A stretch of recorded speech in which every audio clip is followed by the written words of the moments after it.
go first or last or whatever. But to kick us started off here, Preeti, do you want to start?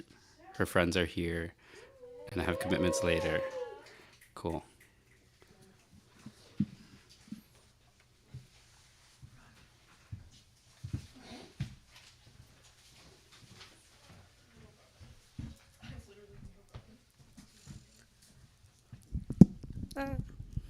Hi.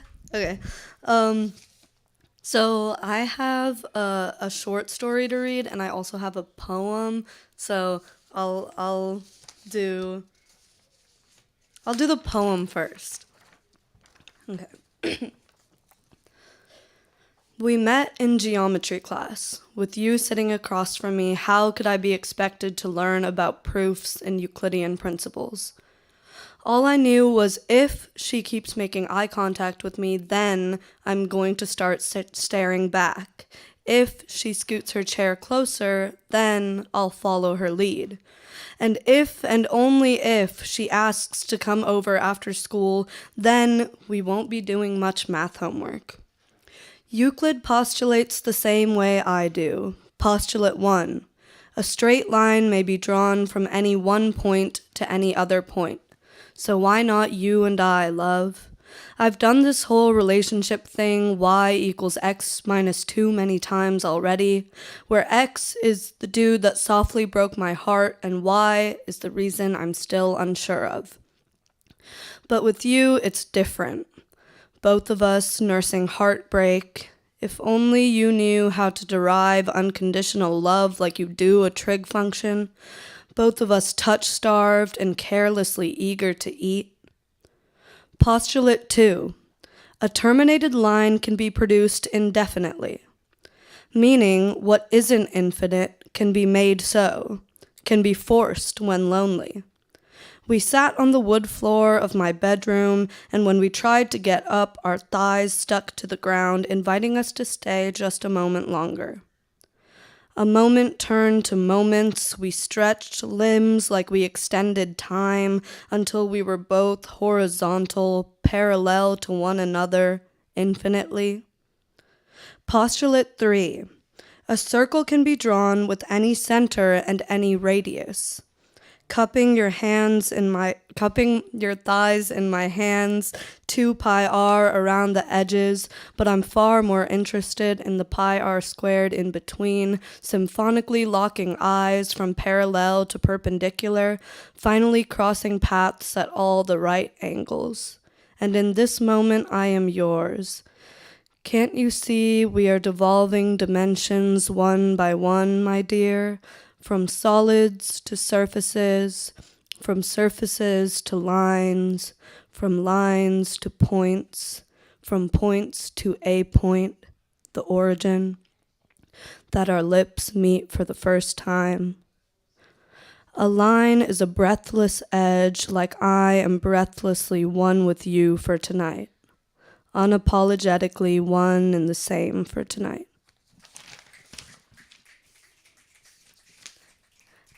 Okay, and now I have a short story. Preface, trigger warning, this is gay, but so was the last one. So, oh, and it's out of order. That's awkward.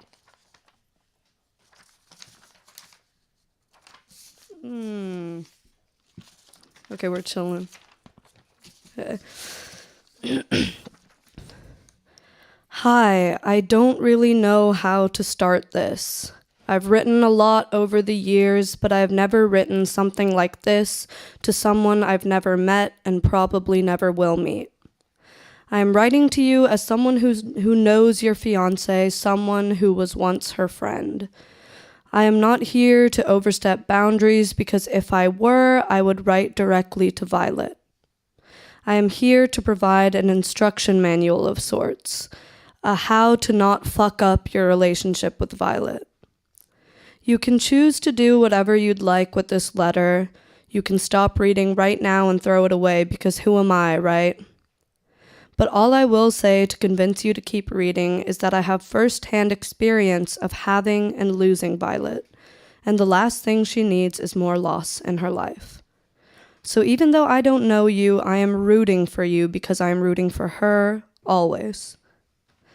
Violet will never tell you how much she loves you because she will try her best to hide it even from herself. Instead of telling you, she'll tuck pockets of love into the Earl Grey she steeps for you every morning and in the Advil she keeps in her purse for your post-work migraines. Violet shows love like a mother does, through food, chores, and the like. As a matter of fact, Violet and I became friends because of an orange she shared with me.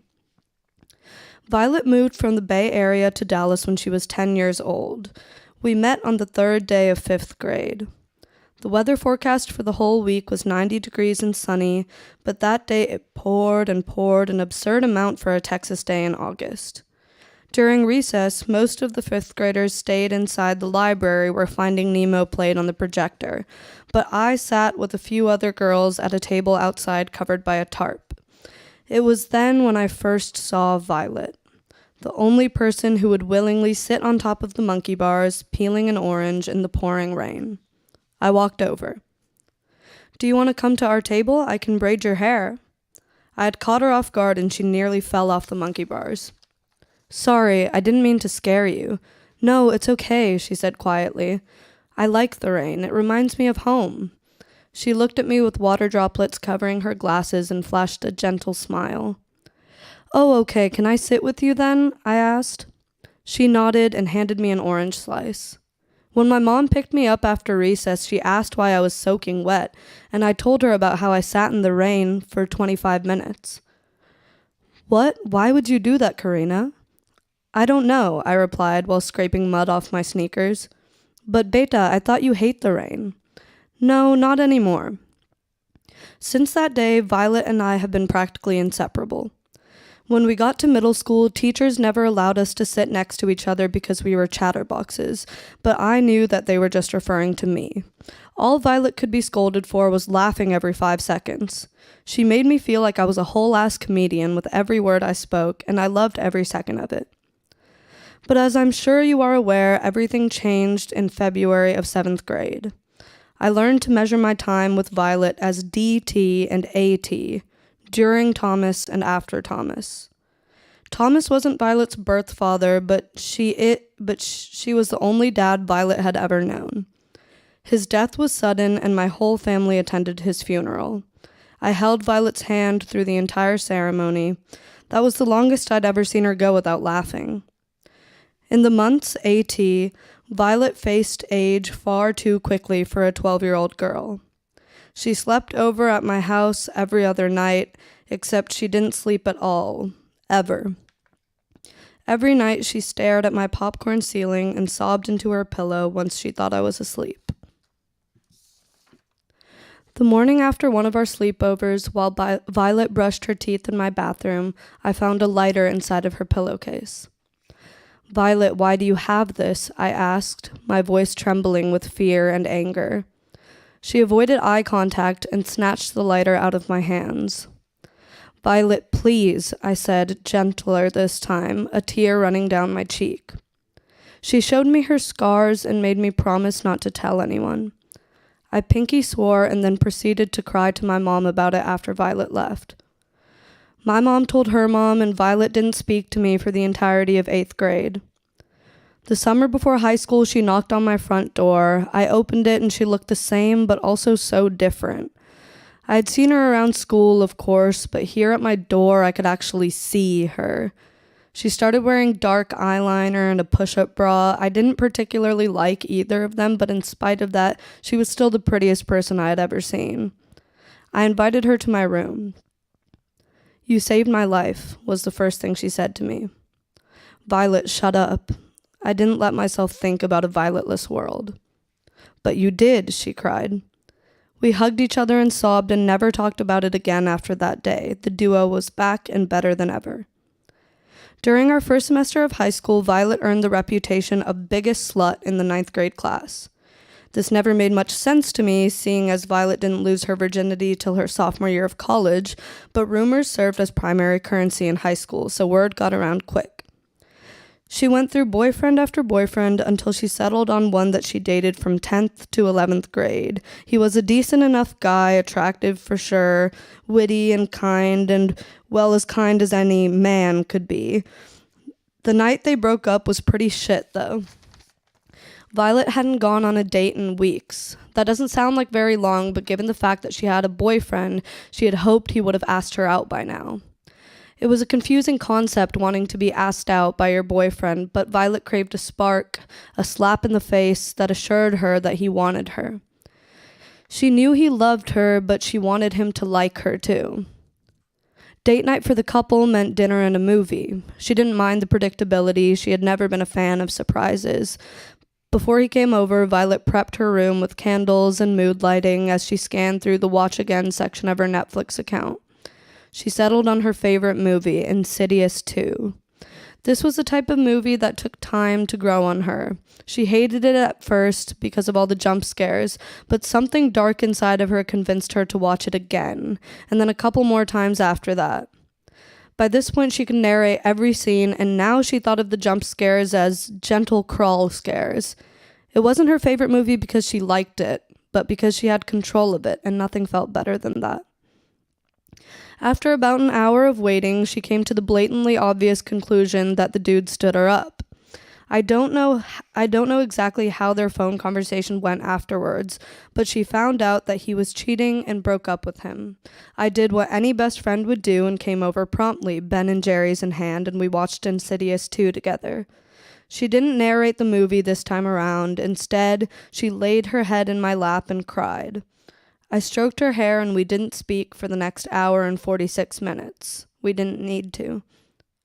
During our senior year, we had decided that we hated men and busied ourselves with new hobbies.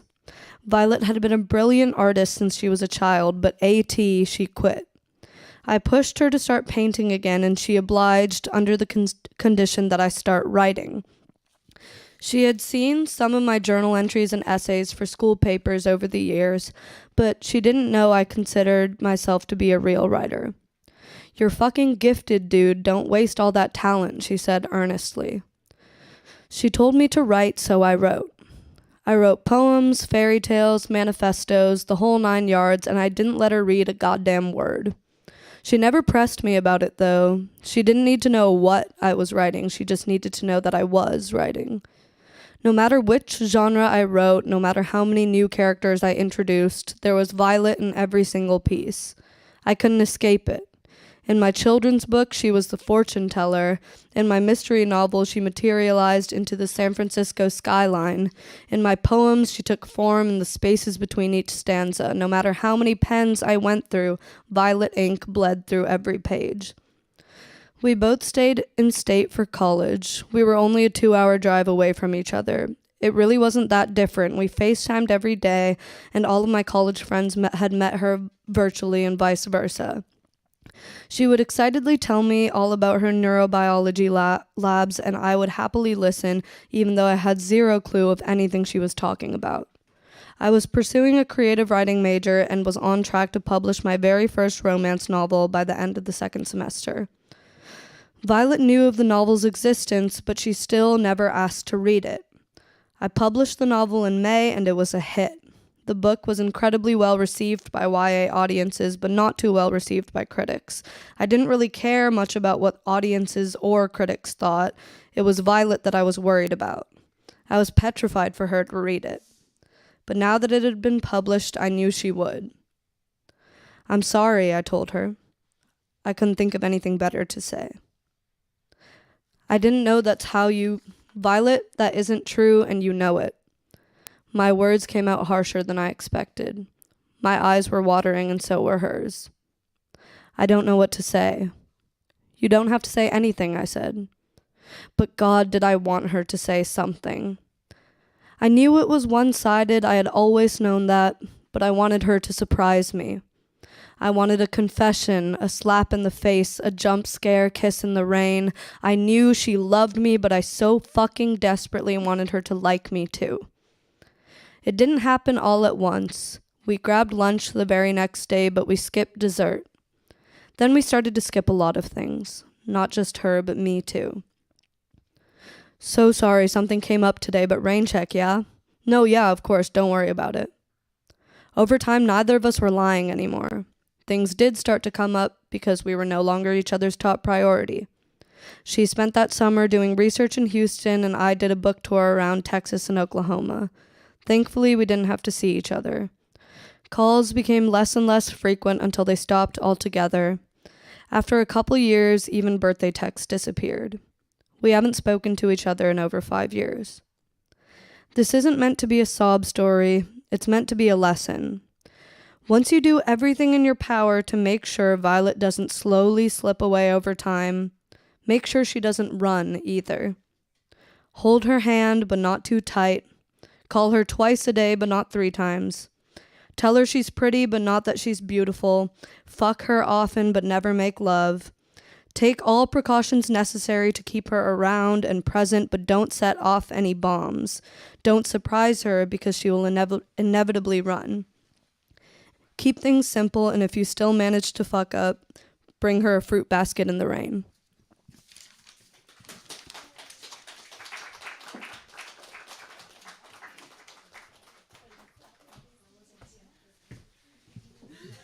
Thanks, Preeti. That was awesome. Yeah.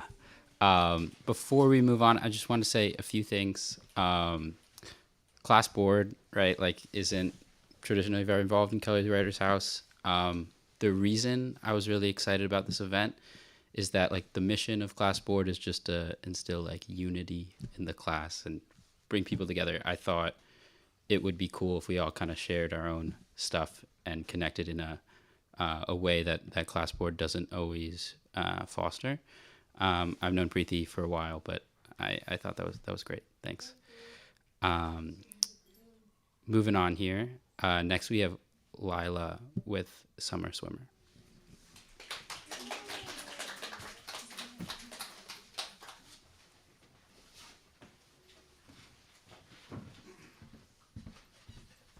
Hi, I'm Lila. And this is an essay I wrote. It's creative nonfiction. Okay. It's called Summer Swimmer. Every day last summer, I woke up at 7:30 a.m. and drove to a lodge on Taconic Boulevard at 8 a.m.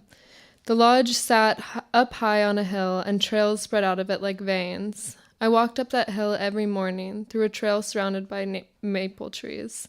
The morning sun would hit the dewy leaves, and I would see forms of 4- and 5-year-olds develop before my eyes as I walked. Ithaca, New York only became my home 3 years ago, and I was resistant to that fact until last summer. I finally had reached a point where my heart didn't beat solely for Philadelphia. Falling out of love is hard, but I found that it opened up a new trail. I chose to be a nature camp counselor because I wanted to spend my time in nature, definitely not because I didn't get a single internship I applied for. Gritty but not yet enthusiastic about dirt, I was an interesting contrast to my hippie upstate coworkers. When I showed up to training in my Penn sweatshirt, I felt like a spy. I figured my coworkers immediately saw me as an Ivy Leaguer plucked from nepotism's cradle and thrown into the woods with only a 2-inch Swiss Army knife, and they wouldn't be wrong. I was a fish out of water. I had spent the last year absorbing the importance of status and internalizing as much stress as possible in the Penn ecosystem. If I couldn't be perfect, I figured I shouldn't want to be. I shared very few experiences with my coworkers, who were all so deliciously imperfect that I sewed their stories into my mind like memories. They had all recently graduated from college. Their hobbies were puzzles, circus arts, playing the flute, and Magic the Gathering. They all wanted to work with kids for the rest of their lives.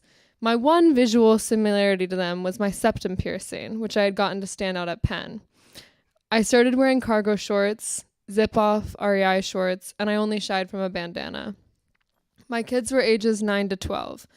Turns out I lacked patience with middle schoolers, and they did not regard me as fun.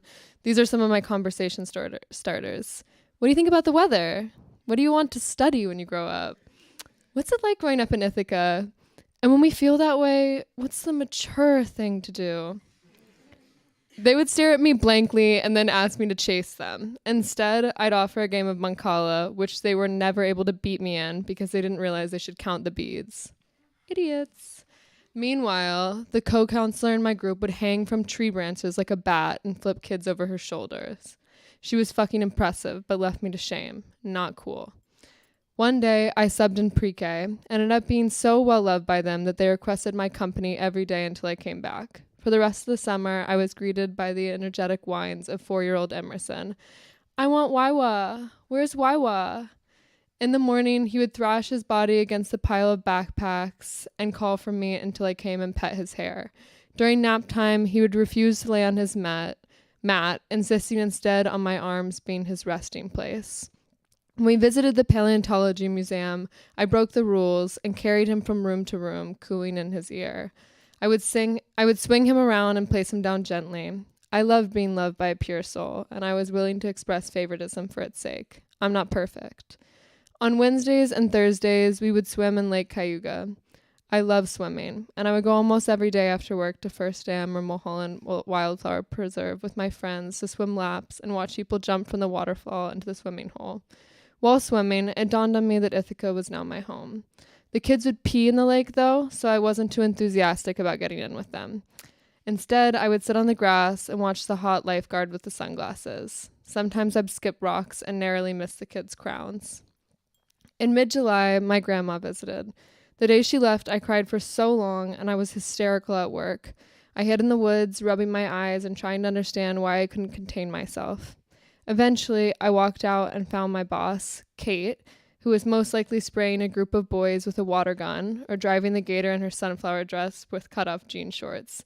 She smoked weed in the garage with our newly 18-year-old coworker, and one time she flung her body on the staff lounge couch and requested a bottle of Henny, and a bong in front of the 15-year-old CIT. Still, she was my boss, and I respected her deeply. I honestly looked up to her. She insisted that I go home, and I drove back to my grandma's arms and cried there until her 2 p.m. flight. The next morning, I thanked my boss profusely for letting me take the time to myself. She responded bluntly, "Dude, it's just a job." Kate, since when is a job only a job? I'd worked at restaurants up until then, which were a case study in how to needlessly transform a place where people eat mid-tier American cuisine into the most stressful, toxic, addiction-providing environment on the planet. It was just 5 words, but they revolutionized me. I reevaluated how I digested the stress around me. Anxiety is deeply contagious. In many ways, I'm just as neurotic as everyone at Penn. We all stress each other out unnecessarily. It's incredibly difficult to step away from, but oftentimes the stressor is just a thing that we aggrandize by all buying in. So buy out. It holds no relevance when every day I drive to work and watch Lake Cayuga turn into gold with the morning sun. When there is one day of camp devoted to a mud bowl and all everyone has to do is get as dirty as possible. The mud sparkles, gritty and dirty, and I let myself go there, the part that clenches and cannot relax, that scrubs away dirt to perfection. Instead, I lift Emerson up to avoid a stray mud ball.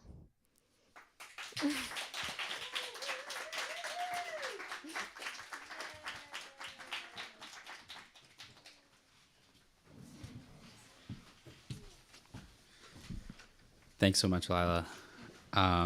Next, let's do Beatrice with The Masquerade. Okay. Hi. This is kind of a personal essay, but it's also a bit of a mess. It's also a book review. So just bear with me, please. This will be a bit weird. Okay. Also, trigger warnings for homophobia and mentions of queerness. Okay. Part 1, a book about power.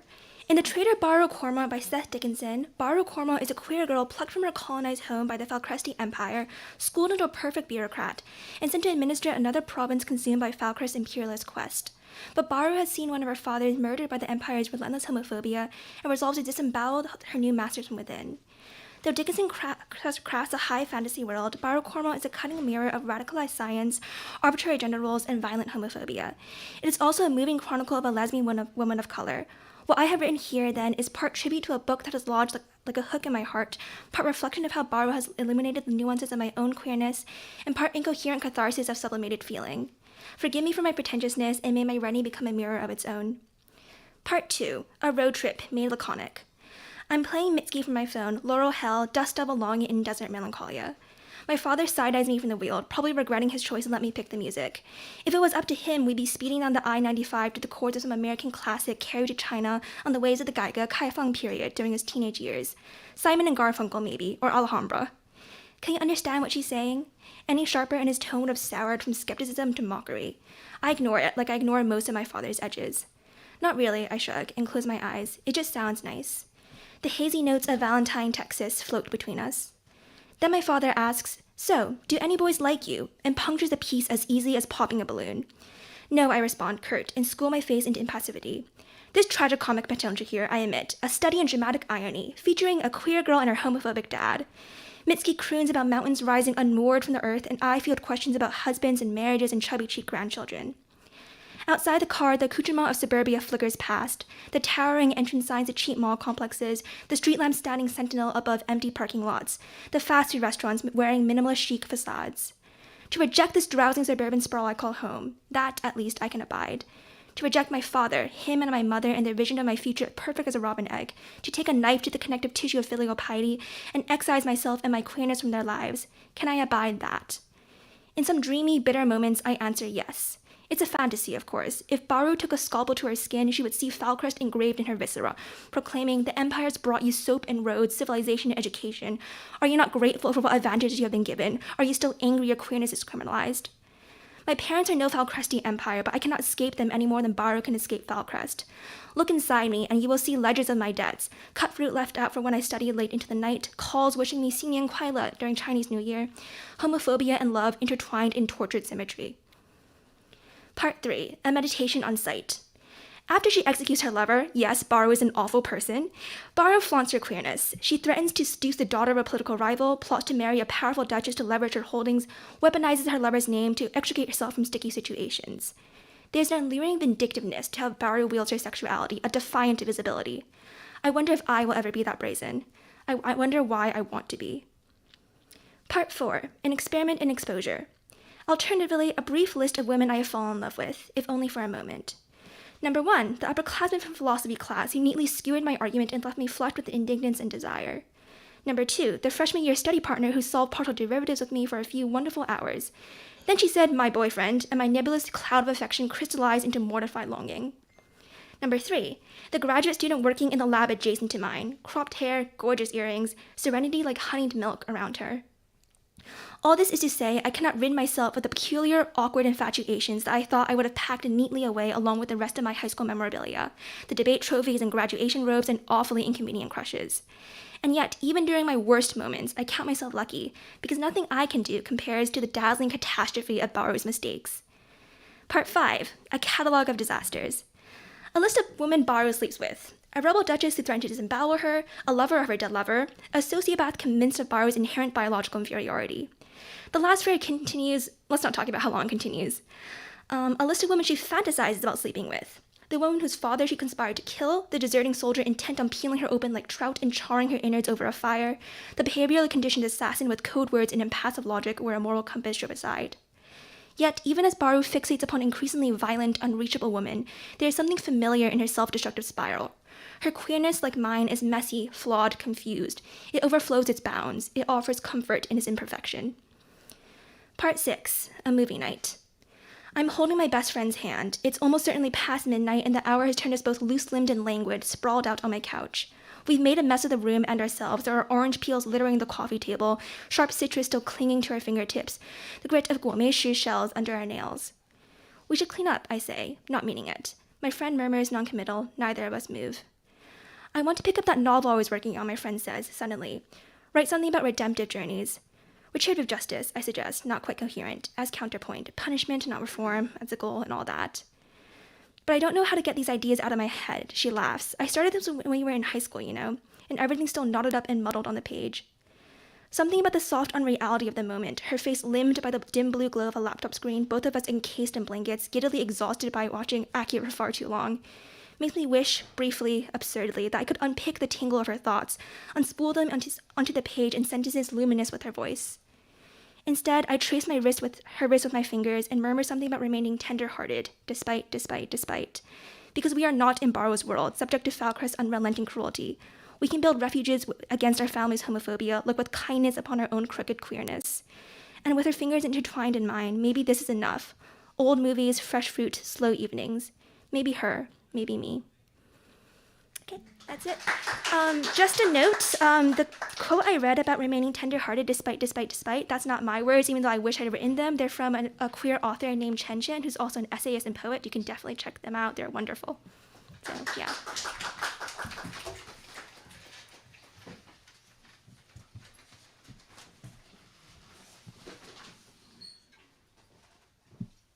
Great. Thanks so much.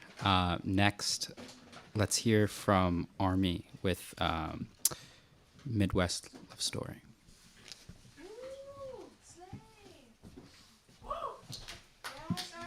Hi, I'm Army.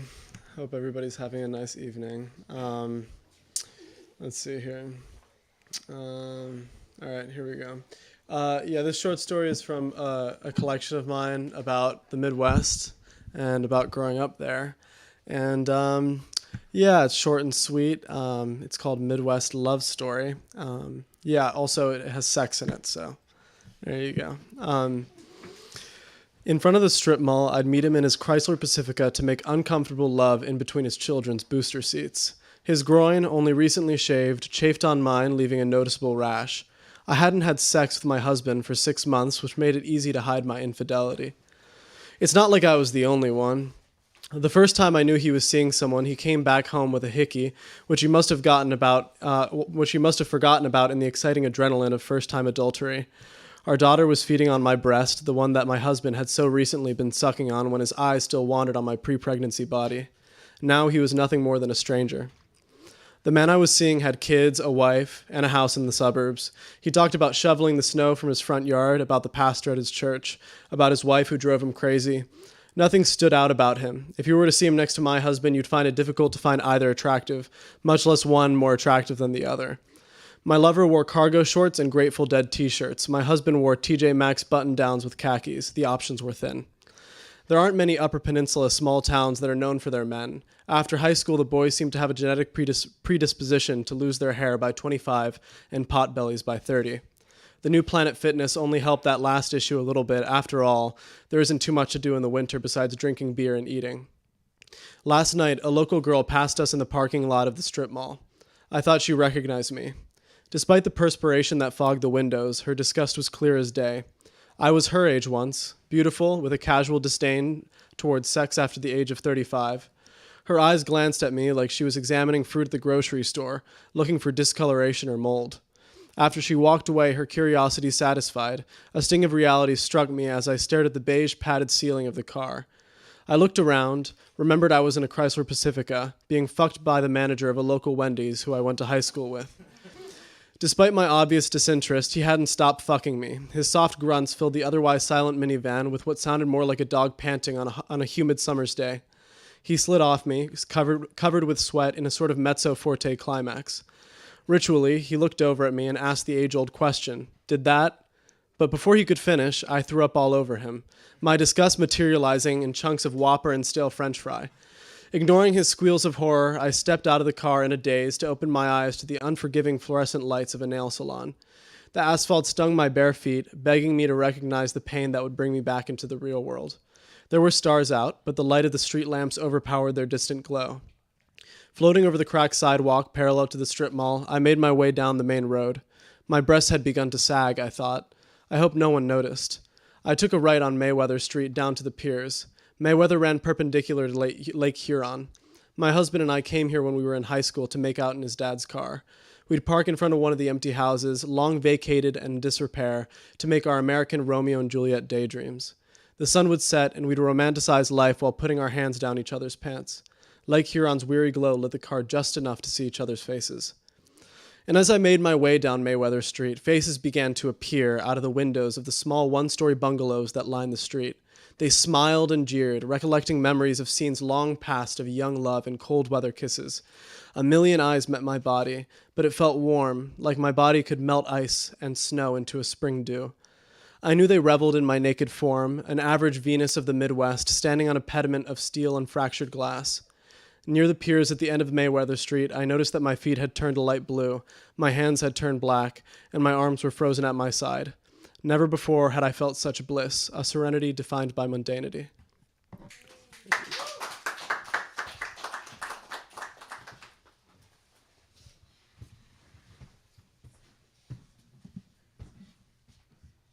Great. Thanks so much. Do you want a song? Yeah.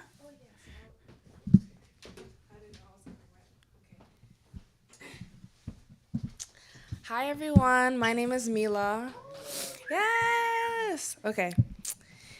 I'd like to share English. I'd like to share two pieces with you all. The first one titled Oblivion.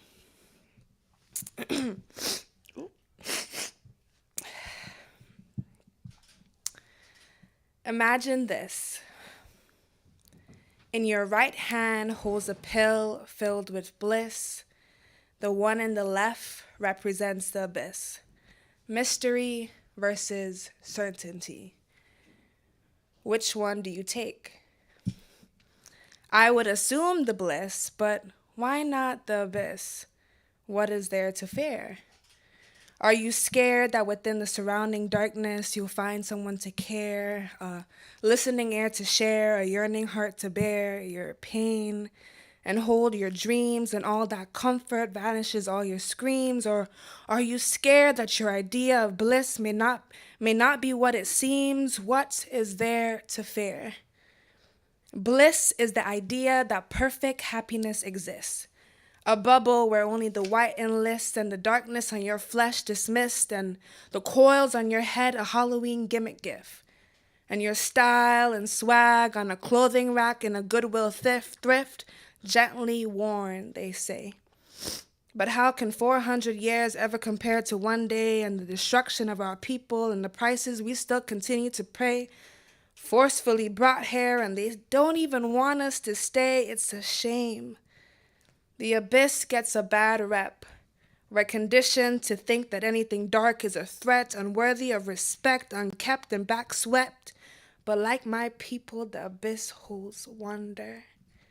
Excellence rolling through our veins like thunder, too busy speaking life into each other while you sit and ponder, plotting to pull us under, but that won't work. You're in our territory and the abyss just lets out a smirk, so I ask you again. In your right hand holds bliss, the left abyss. Which one do you take? Do you believe that your life is at stake? Thank you.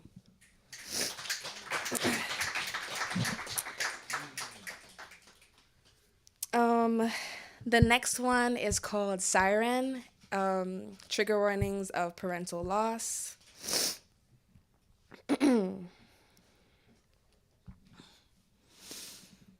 Sometimes I feel lost. Captain of a ship named Grief, and I've spent exactly 744 days at sea. No North Star in sight. Directionless, I allow my tears in the sea to marry at night, and I drift. Sinking into grief, for she was my mother's last gift, and I melt. Pressing my skin against her chestnut deck, I trace her rigged edges as my passenger anxiety goes unchecked, and the waves crash against me. Each holding a different tune to tempt me, I hear, come on in. Your mother never taught you to swim, but we can. We can hold your hand.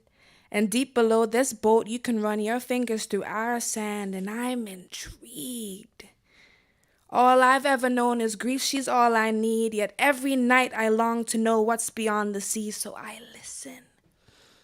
Rising to my feet without conscious volition, the waves' sweet melody caged me in a prison, and I walk to the edge of grief, saying goodbye with my steps in an attempt to find peace, and I reach the end.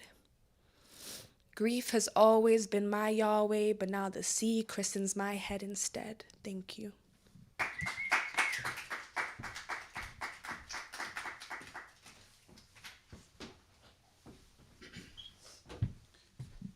Thanks. Last, we have Jenny Ham with I Used to Be Picasso.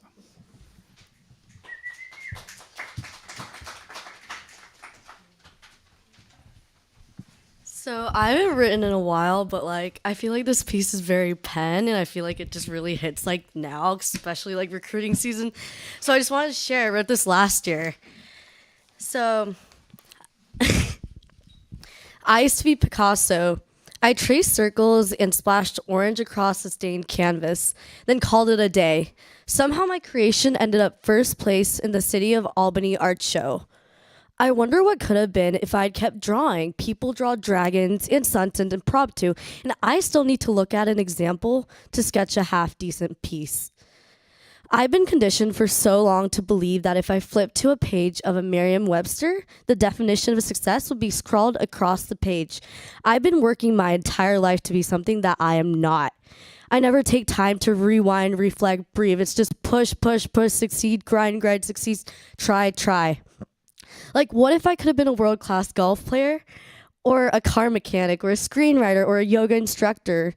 The other day, I sang in the shower and realized my voice isn't too bad. I wish my mom had signed me up for voice lessons.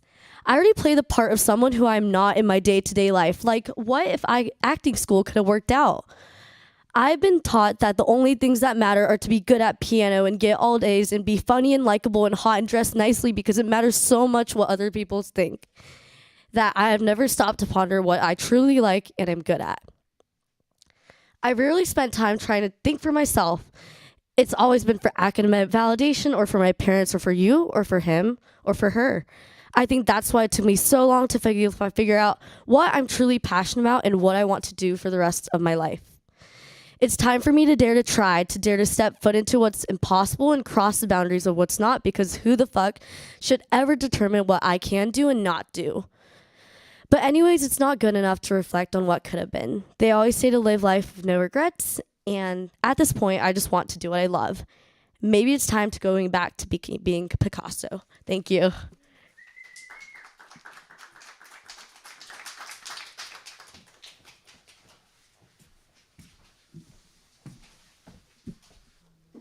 Thanks, Jenny. That's everyone we have for on the list.